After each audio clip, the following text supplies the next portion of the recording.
أعوذ بالله من الشيطان الرجيم. بسم الله الرحمن الرحيم.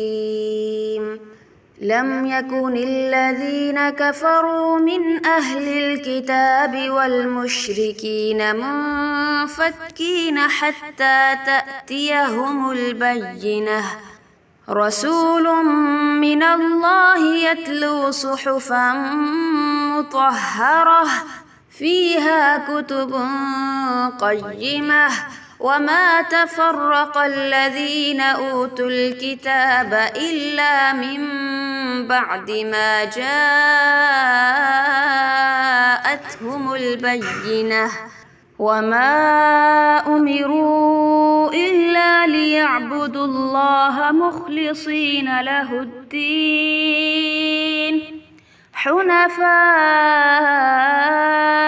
ويقيموا الصلاة ويؤتوا الزكاة وذلك دين القيم.